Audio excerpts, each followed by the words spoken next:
राष्ट्रीय अध्यक्ष सुरेश चंद्र यादव जी, इन्होंने आज ये सम्मान समारोह का कार्यक्रम रखा था। इन लोगों का एक बहुत बड़ा मुद्दा था कि इनका एक आयोग गठित किया जाए जिसमें जिन ड्राइवर्स की दुर्घटना हो जाती है या गलत ढंग से उनको फंसाया जाता है, झूठे उनके ऊपर इल्ज़ाम लगाए जाते हैं, उनको उस आयोग के माध्यम से न्याय मिल सके।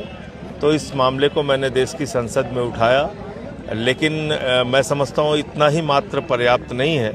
तो इसको लेके लखनऊ में और दूसरे राज्यों में भी ड्राइवर्स के साथ मिलके आंदोलन करना पड़ेगा। सड़क और सदन दोनों की लड़ाई लड़के आयोग के गठन का काम करवाना पड़ेगा और जो भी इनकी और मांगे हैं उसको पूरा कराने के लिए प्रयास करूँगा। अभी दिल्ली में AI समिट हुआ है, जिस तरीके से उसमें अव्यवस्थाएं देखने को मिली, उसका क्या? देखिए, वो AI समिट तो भारत के लिए एक मजाक बन गया और इससे देश की प्रतिष्ठा गिरती है। प्रधानमंत्री जी को तो फर्क पड़ता नहीं, लेकिन दुनिया में जो संदेश जाता है उससे भारत का मजाक उड़ता है। आपने अपना फोटो खिंचवाने के चक्कर में 19 तारीख को आपका कार्यक्रम निर्धारित था, आप 16 तारीख को ही वहां पहुंच गए। सारे लोगों को निकाल के बाहर किया गया। उसके बाद वहां से सामान चोरी होने की घटनाएं आ रही हैं। जो लोग बाहर निकल रहे हैं उनको वहां पे ओला, उबर, टैक्सी नहीं मिल रही है। कई किलोमीटर तक उनको पैदल जाना पड़ रहा। तो ये मजाक बना दिया। फिर आपने वहाँ पे देखा, आपने एक यांत्रिक कुकुर लेके आ गए, गलगोटिया वाले। अब वो यांत्रिक कुकुर, उसको आप कह रहे हो कि वो गलगोटिया ने बनाया है, पता चला कि वो तो चीन से बन के आया हुआ है। तो मुझे लगता है कि ऐसे काम आप करके देश का मजाक मत उड़ाइए, और जब आप कोई काम कर रहे हैं तो गंभीरता से कीजिए, जिससे कि भारत की प्रतिष्ठा दुनिया में बढ़े। ऐसे मूर्खतापूर्ण कार्यक्रम करने से कोई फायदा नहीं होता है।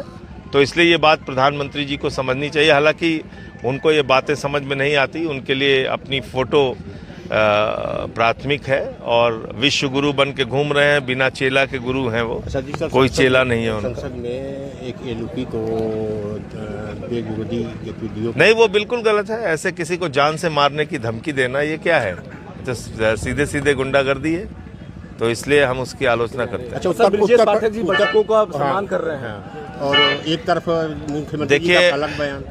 देखिए, ये बात हम लोगों को समझनी चाहिए कि जो शंकराचार्य जी के साथ हुआ उनका भी विषय मैंने संसद में उठाया था कि आप शंकराचार्य जी से शंकराचार्य होने का प्रमाण मांग रहे हैं। 12 साल से प्रधानमंत्री अपनी डिग्री नहीं दिखा पाए आज तक, और आपको शंकराचार्य से शंकराचार्य होने का प्रमाण चाहिए।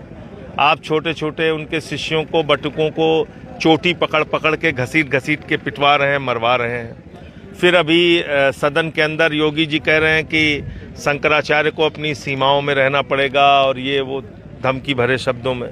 तो ये ठीक बात नहीं है। आपको सबका सम्मान करना चाहिए, और शंकराचार्य कोई योगी या मोदी नहीं तय करेंगे। शंकराचार्य एक धार्मिक परंपराओं के अनुरूप तय होते हैं। शंकराचार्य को लेकर भाजपा में भी कुछ अंतर कलर दिख रहे हैं, जैसे डिप्टी CM उधर सम्मान करना और CM का उल्टा बयान है, इस तरीके। देखिए, उस समय केशव मौर्य जी ने भी बयान दिया था और अपनी सरकार की आलोचना की थी। अभी ब्रजेश पाठक जी ने बटुकों का सम्मान किया है। तो कहीं ना कहीं ये बात तो बिल्कुल साफ है कि इनके पार्टी के अंदर भी इस विषय को लेके एक अंतर्विरोध है, और इसलिए लोग अब खुल के सामने आ रहे हैं।